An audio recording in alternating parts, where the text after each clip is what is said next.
Last day we have ended our portion with the stock levels. ഏതൊക്കെയാണ് നമ്മുടെ major levels stock അല്ലെങ്കിൽ inventory stock ചെയ്ത് വെക്കേണ്ട levels എന്തെല്ലാം, that is the minimum level, maximum, reorder, danger level, average stock level. These all were discussed in the last lecture. So today we are moving on to the methods of inventory control. ഈ ലെവൽസിലെല്ലാം നമ്മൾ store ചെയ്യുന്നു എന്ന് പറഞ്ഞു. അതേപോലെ തന്നെ നമ്മൾ inventory പല techniques use ചെയ്തിട്ടാണ് സേവ് ചെയ്ത് വെക്കേണ്ടത് അല്ലെങ്കിൽ കൺട്രോൾ ചെയ്യേണ്ടത്. What are these major methods that we are going to discuss today? Of which the first one is economic order quantity. Economic order quantity is the first one. Then perpetual inventory system, ABC analysis, VED analysis, PARETO analysis, FNSD, JIT inventory turnover ratio, SDE analysis, HML analysis, golf, ordinary, SOS analysis, and XYZ analysis. I think there are almost 14 types of techniques that is used for inventory control, of which first we are going to discuss about the economic order quantity. What is meant by economic order quantity? It is an important factor in controlling inventory. Inventory control is the best factor is EOQ or economic order quantity. It is the quantity of inventory which can reasonably be ordered economically at a time. ഒരു സമയത്ത് നമ്മൾ നേരത്തെ പറഞ്ഞു danger level എത്തുന്നവരെ അല്ലെങ്കിൽ danger level എത്തുന്നതിന് മുമ്പ് നമ്മൾ സേഫ്റ്റി സ്റ്റോക്ക് വെക്കുന്ന രീതി വേണം നമ്മൾ എപ്പോഴും ഓർഡേഴ്സ് പ്ലേസ് ചെയ്യാമെന്ന് പറഞ്ഞു. ആ ഓർഡേഴ്സ് പ്ലേസ് ചെയ്യുമ്പോൾ എത്ര ക്വാണ്ടിറ്റി ഓഫ് മെറ്റീരിയൽസ് ആണ് നമ്മൾ പർച്ചേസ് ചെയ്യണമെന്ന് നമ്മൾ ഡിറ്റർമിൻ ചെയ്യണം. അത് ഡിറ്റർമിൻ ചെയ്യാനുള്ള ഒരു ഐറ്റമാണ് economic order quantity. What is the order that should be that quantity required which can be economically purchase. Economically purchase ചെയ്യാൻ പറ്റുന്ന quantity, that is the EOQ. It is otherwise called the standard order quantity or the reorder quantity. We can also call it as standard order quantity or reorder quantity. Next ഓർഡേഴ്സിൽ എത്ര quantity വേണമെന്ന്. അപ്പോൾ ഒരിക്കലും ഇതൊരു stock ലെവലല്ല, ഒരു stock ലെവലിൻ്റെ type അല്ല. നമ്മൾ stock ലെവലിൻ്റെ types ആയിട്ട് ഈ ലെവൽസ് എല്ലാം പറഞ്ഞു, minimum, maximum, reorder and all. But this is not an order quantity. It is a quantity to be ordered which reaches reorder level reach ചെയ്യാൻ വേണ്ടി നമ്മൾ എത്രത്തോളം ക്വാണ്ടിറ്റി ഓഫ് ഗുഡ്സ് പർച്ചേസ് ചെയ്യണം, അതിനെയാണ് എക്കണോമിക് ഓർഡർ ക്വാണ്ടിറ്റി എന്ന് പറയുന്നത്. So by ordering at this level, the total cost will be minimum, and so it can be defined as a quantity to be purchased at the minimum cost is called the economic order quantity. The definition can be given as the quantity to be purchased at the minimum cost. Minimum cost നമുക്ക് എത്ര purchase ചെയ്യാം quantity, അതിനെയാണ് economic order quality എന്ന് പറയുന്നത്. It should be possible to fill up to the reorder quantity. Reorder ലെവലില്ലേ, ആ reorder ലെവലിൽ reach ചെയ്യുന്ന രീതിയിലുള്ള ക്വാണ്ടിറ്റി ആയിരിക്കണം പർച്ചേസ് ചെയ്യുന്നത്. The quantity to be order that also depends on 2 factors. 2 ഫാക്ടേഴ്സിനെ ഡിപ്പെൻഡ് ചെയ്യുന്നുണ്ട് reorder quantity or the economic order quantity. What are the? Ordering cost and the carrying cost. എത്രയായിരിക്കും ordering cost എന്നും അതേപോലെ എന്തായിരിക്കും carrying cost, ഇത് base ചെയ്തും കൂടിയാണ് നമ്മൾ എക്കണോമിക് ഓർഡർ ക്വാണ്ടിറ്റിയുടെ പർച്ചേസ് ചെയ്യേണ്ടത്. അപ്പോൾ ഈ കോസ്റ്റ് നോക്കിയിട്ട് തന്നെ മിനിമം കോസ്റ്റിൽ വേണം നമ്മൾ പർച്ചേസ് ചെയ്യാൻ. അപ്പോൾ ആ കോസ്റ്റുകൾ ഏതെല്ലാമാണ്? ഓർഡറിങ് കോസ്റ്റും ക്യാരിയിങ് കോസ്റ്റും. ഓർഡറിങ് കോസ്റ്റും ക്യാരിയിങ് കോസ്റ്റും മിനിമം ആയിരിക്കണം വേണം നമ്മൾ എക്കണോമിക് ഓർഡർ ക്വാണ്ടിറ്റി പർച്ചേസ് ചെയ്യേണ്ടത്. Of is the first one is the carrying cost. എന്താണ് carrying cost? It is the cost of carrying or storing the material in store till they are used in production. Production use ചെയ്യുന്ന വരെ നമ്മൾ ഒരിടത്ത് store ചെയ്ത് വെക്കണമല്ലോ നമ്മുടെ ഇൻവെൻട്രിയെ. ആ store ചെയ്ത് വെക്കുമ്പോൾ അതിനായിട്ടുള്ള ചാർജസ് ഉണ്ടാവും. സ്റ്റോറിങ് ചാർജ് എന്തെല്ലാം ഉണ്ടാവും നമ്മൾ നേരത്തെ ഡിസ്കസ് ചെയ്തായിരുന്നു കഴിഞ്ഞ ലെക്ചേഴ്സിൽ. സ്റ്റോറിങ് ചെയ്യുമ്പോൾ ആ റാക്കിൻ്റെ ചാർജസ്, ആ ബിൽഡിങ്ങിൻ്റെ ചാർജ്, അവിടെ സ്റ്റോർ കീപ്പറിനുണ്ടെങ്കിൽ അയാളുടെ ചാർജ്, അങ്ങനെയുള്ള അല്ലെങ്കിൽ അവിടുത്തെ electricity charges, everything will be there. ഇനി റോഡിൻ്റെ അറ്റാക്സ് വല്ലതും വന്നാൽ അതിൽ നിന്ന് പ്രൊട്ടക്റ്റ് ചെയ്യാൻ വേണ്ടിയിട്ടുള്ള ചാർജസ്, ഫയർ സേഫ്റ്റിക്ക് വേണ്ടിയിട്ടുള്ള charges, there are many charges included in these carrying costs. All these are called the carrying costs. For example, the cost of material will be there, interest on the money invested in the material, then insurance, rent of godowns, etc. So in order to reduce this, the order quantity should be small. ചെറിയ quantity ആണെങ്കിൽ കുറച്ച് മതിയായിരിക്കും നമ്മുടെ carrying cost. That is one factor that depends on that influence the economic order quantity to be purchased. Second factor is the ordering cost. Ordering cost means cost of placing an order with the supplier. സപ്ലയറിന് നമുക്ക് ഒരു good വാങ്ങാൻ വേണ്ടി നമ്മൾ എത്ര price വെക്കുന്നു അതിനെയാണ് ordering cost എന്ന് പറയുന്നത്. It may include the postage charges, then the stationery etc. അതിനകത്ത് കോസ്റ്റ് ഓഫ് മെറ്റീരിയൽ ഉണ്ടായിരിക്കും, അതിൻ്റെ കൂടെ പോസ്റ്റേജ് ചാർജും സ്റ്റാമ്പി ചാർജും സ്റ്റേഷനറീസിൻ്റെ ചാർജും ഒക്കെ ഇൻക്ലൂഡഡ് ആയിരിക്കും. So to minimize it also, the ordering quantity or the economic order quantity should be limited. വളരെ വലുതായിട്ട് ലാർജായിട്ട് ക്വാണ്ടിറ്റിയാണ് നമ്മൾ പർച്ചേസ് ചെയ്യുന്നതെങ്കിൽ the ordering cost will be more. And correct time purchase ചെയ്യുകയാണെങ്കിൽ only small quantity is required. So this is called the economic order quantity. That is the first item in the technique of inventory control, economic order quantity. It is simply the quantity to be purchased at the minimum cost. Next one is the perpetual inventory system. What is meant by perpetual inventory system? Perpetual means continuous. So it can be also called, it can be based on the continuous or perpetual basis നമ്മൾ inventory store ചെയ്യുന്നത്. That is, it is a system of controlling the stock of material in the stores or a continuous or a perpetual basis. This involves keeping records relating to the material. നമ്മൾ സ്റ്റോറിനുള്ളിൽ കുറേ movement ചെയ്യുന്നുണ്ടാവും ഗുഡ്സിൻ്റെ അല്ലെങ്കിൽ മെറ്റീരിയൽസിൻ്റെ, അതിൻ്റെ records keep ചെയ്യുക. And second, verify the accuracy of these records to the continuous stock taking. ഇടയ്ക്കിടയ്ക്ക് stock taking നടത്തിയിട്ട് നമ്മളത് അക്യുറേറ്റ് അല്ല ഇതിൽ. What are major advantages of this perpetual inventory system? ഒരു perpetual inventory systemത്തിൽ എന്തെല്ലാം അഡ്വാൻറ്റേജസ് ആണുള്ളത്? The first one is it supplies or it helps it to supply ready information about the stock position at any time. ഏത് സമയത്താണെങ്കിലും stock എത്രത്തോളം ഉണ്ട്, അതിൻ്റെ position എന്താണെന്നുള്ള correct information or accurate information provide ചെയ്യാൻ പറ്റും if we are having a perpetual inventory system. Then it helps to keep the continuous watch on the materials. ഒരു continuous watch, നമ്മുടെ മെറ്റീരിയൽസ് എവിടെ നിന്ന് കുറയുന്നു എവിടെ കൂടുന്നു എന്നുള്ളതിൻ്റെ ഒരു കണ്ടിന്യൂസ് ലുക്ക് ഉണ്ടാവും. Sometimes within the firm itself we may have to transfer the materials from one department to another department. So നമ്മൾ അതും അറിഞ്ഞിരിക്കണം. ഒരു ഡിപ്പാർട്ട്മെൻറ്റിൽ നിന്ന് അടുത്ത ഡിപ്പാർട്ട്മെൻറ്റിലേക്ക് പോകുമ്പോഴും നമ്മുടെ സ്റ്റോക്ക് ഒരിടത്തു നിന്ന് കുറയുക, വേറൊരിടത്ത് കൂടുകയാണെങ്കിൽ കുറയുമായിരിക്കും. So we should have a continuous watch on the materials movement. Okay, it is only possible if you are having a perpetual inventory system. Third one is it helps to prepare the interim profit and loss account and the balance sheet. Interim ആയിട്ടുള്ള profit and loss account ഉണ്ടല്ലേ, ഇടയ്ക്കിടയ്ക്ക് complete 1 ഇയറിന് ശേഷം അല്ലാതെ ഇടയ്ക്ക് ഇപ്പോൾ quarterly ഒരു profit and loss statement എടുക്കണം അല്ലെങ്കിൽ ബാലൻസ് ഷീറ്റ് എടുക്കണമെങ്കിൽ നമുക്ക് ഒരു കണ്ടിന്യൂസ് സ്റ്റോക്ക് സിസ്റ്റം ഉണ്ടാവണം, കണ്ടിന്യൂസ് ഇൻവെൻട്രി സിസ്റ്റം ഉണ്ടാവുള്ളൂ.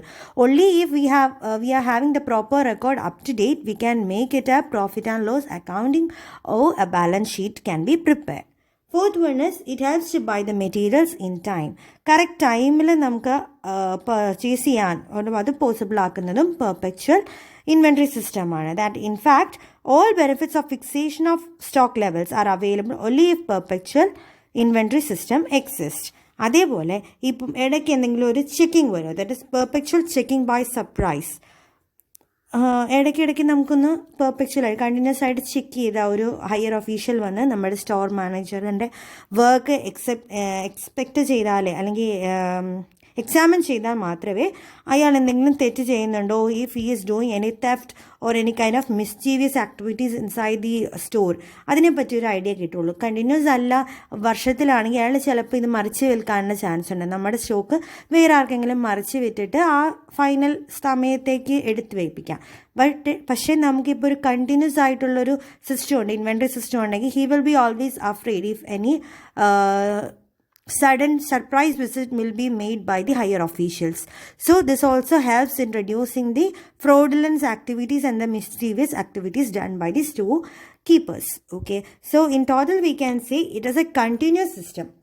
ഒരു കണ്ടിന്യൂസ് സിസ്റ്റം ആയിരിക്കും. അതിൽ നമ്മൾ പ്രോപ്പർ റെക്കോർഡ്സ് വെക്കും മെറ്റീരിയൽസിൻ്റെ, അതുപോലെ അത് എത്രത്തോളം അക്യുറൻ്റ് ആണെന്നും കൂടെ നമ്മൾ വ്യൂ ചെയ്തുകൊണ്ടിരിക്കും. And also the major advantages like ready supply of information is provided, then continuous watch on the materials is done, preparation of helps it to prepare the profit and loss and the balance sheets, then it helps to buy the materials in time, correct ടൈമിൽ നമുക്ക് വാങ്ങി വെക്കാൻ പറ്റും. And also it helps in the checking by the surprise. In any case പെട്ടെന്ന് ഒരു surprise visit ചെയ്യുമെന്ന് ഇവർക്ക് അറിയുമ്പോഴായിരിക്കും. അങ്ങനെ സർപ്രൈസ് വിസിറ്റ് ഉള്ളപ്പോൾ always it will prevent the mischievous activities. അങ്ങനെ ഒരു കണ്ടിന്യൂസ് ആയിട്ടുള്ളൊരു checking and also a proper maintenance of the record is essential. This is a second technique used in the inventory control, that is the perpetual inventory system. And the third one is the ABC analysis. ABC. A means always, B better, and C control. Always better control analysis. In which a store, ഒരു സ്റ്റോറിനെ 3 category ആയിട്ട് നമ്മൾ classify ചെയ്യും. ഒരു single സ്റ്റോറിനെ 3 classifications നടത്തും. Of which A is one category, B is another, and C is the third one.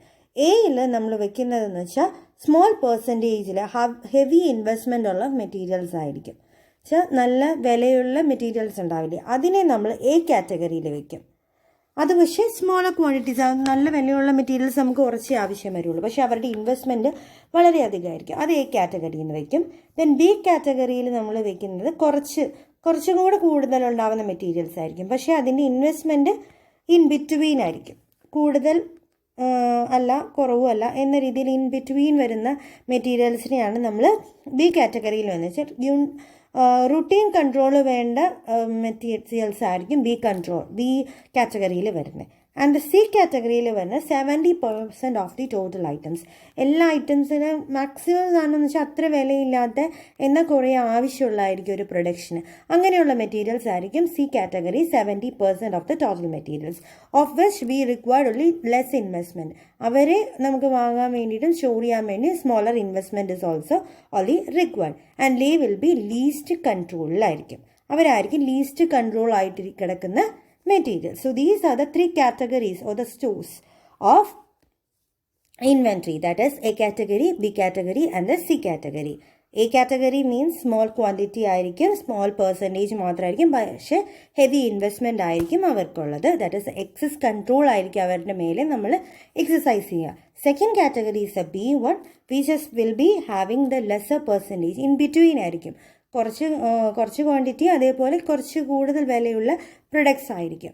അവരിലൊരു routine control വേണ്ട products ആണ് നമ്മൾ B കാറ്റഗറിയിൽ വെക്കുന്നത്. And the C category 70% of the total items will be belonging to the C category and the price or the investment on them will be lesser and this they required only least control. Okay, so ഇങ്ങനെ നമ്മൾ ഒരേ സ്റ്റോറിനെ തന്നെ 3 രീതി classify ചെയ്ത് ABC always better control technique use ചെയ്യുന്നതിനാണ് ABC analysis എന്ന് പറയുന്നത്. അപ്പോൾ 3 രീതിയിൽ നമ്മൾ കൺട്രോൾ ചെയ്യും. This is the another technique, the third technique used. And some advantages ആണ് ഇങ്ങനെ നമ്മൾ ക്ലാസിഫൈ ചെയ്യുന്നതുകൊണ്ട്. ABC അനാലിസിസ് വെച്ച് ഓൾവേസ് ബെറ്റർ കൺട്രോളിൽ ചെയ്യുന്ന കുറച്ച് അഡ്വാൻറ്റേജസ് ഉണ്ട്. What are they? First one is the cost of the placing orders and the receiving goods can be reduced.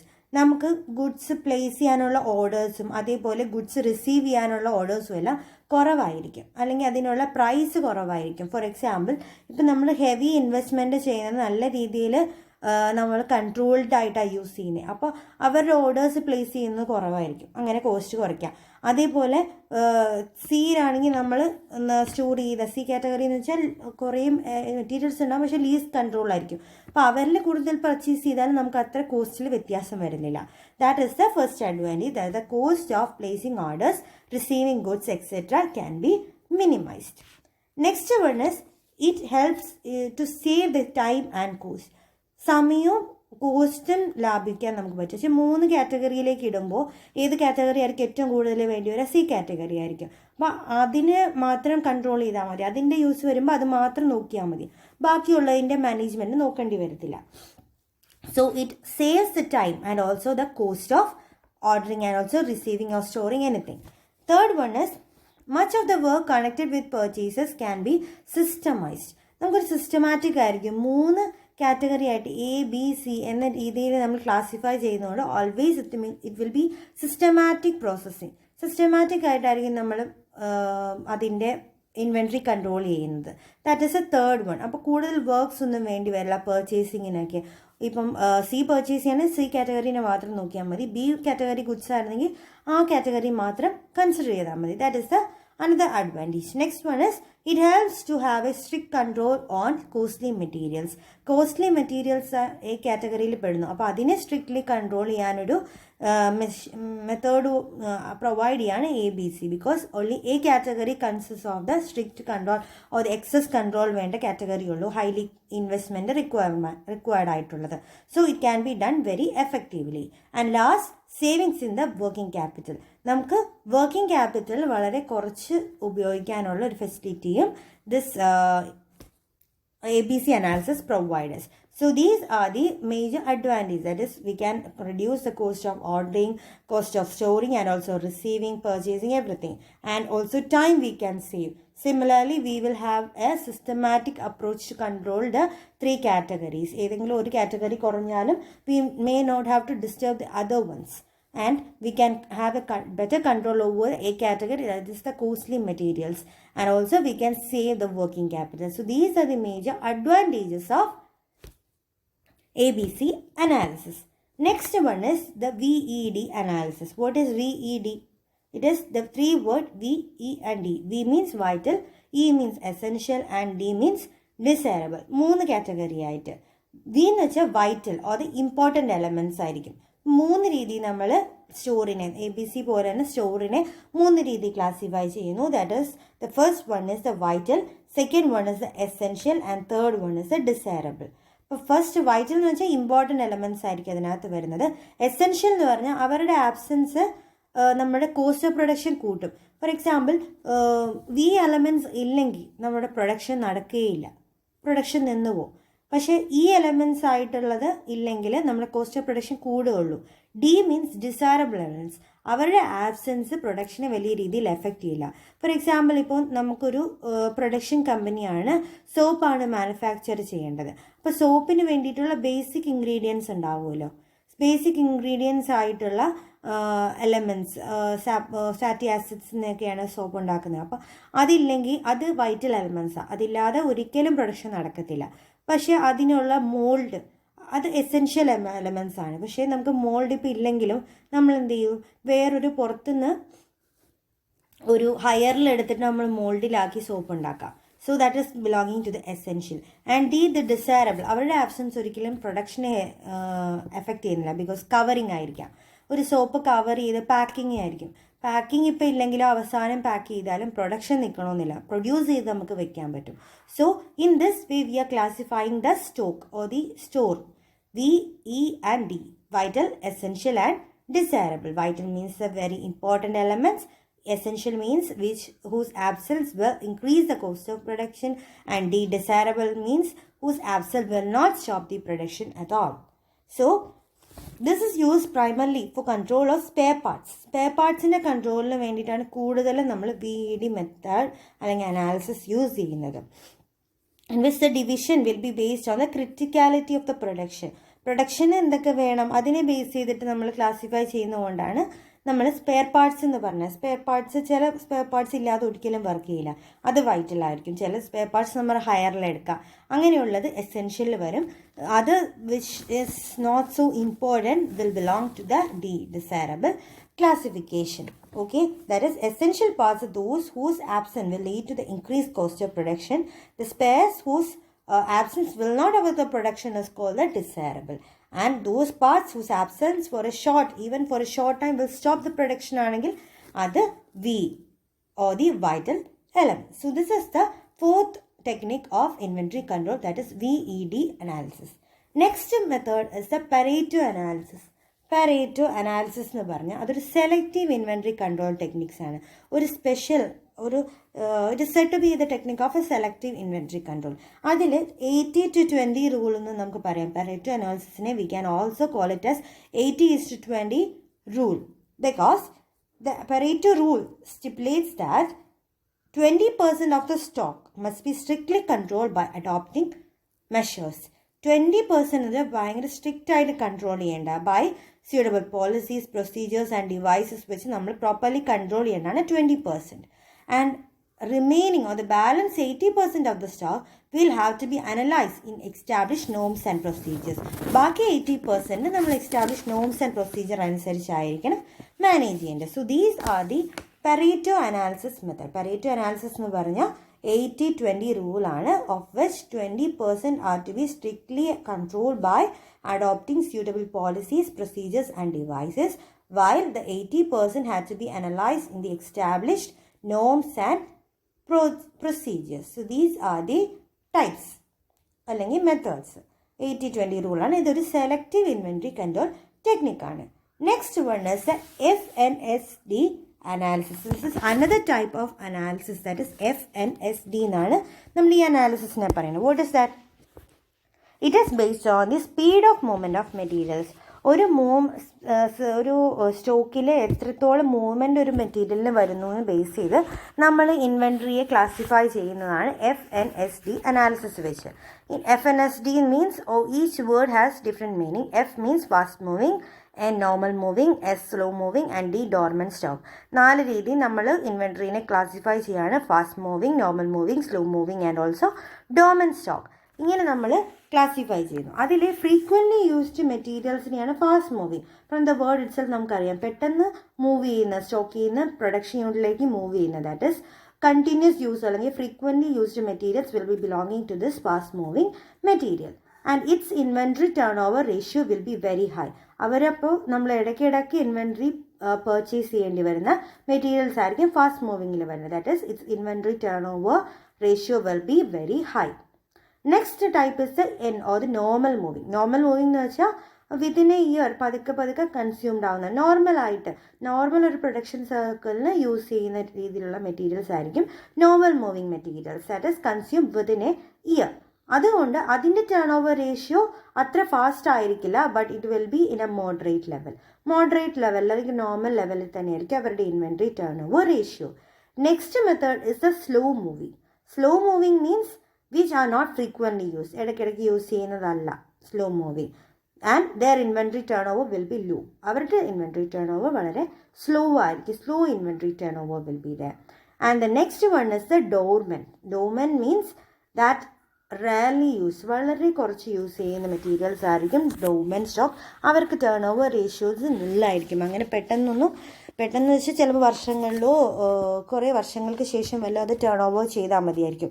വലിയ മെഷീൻസ് ഒക്കെയാണ് ഡോർമെന്റ് സ്റ്റോക്കിൽ നമുക്ക് വരുന്നത്. അതൊന്നും അത്രയും വേഗം മൂവ്മെൻറ്റിൽ നടക്കുന്നതായിരിക്കില്ല. ഏറ്റവും ലാസ്റ്റ് കുറേ വിയർ ആൻഡ് ടിയർ കഴിയുമ്പോഴായിരിക്കും, ഡിപ്രീസിയേഷനൊക്കെ കഴിഞ്ഞ് കുറേ നാളുകൾക്ക് ശേഷമായിരിക്കും അതിന് യൂസ് വരുന്നത്. That type is the last D.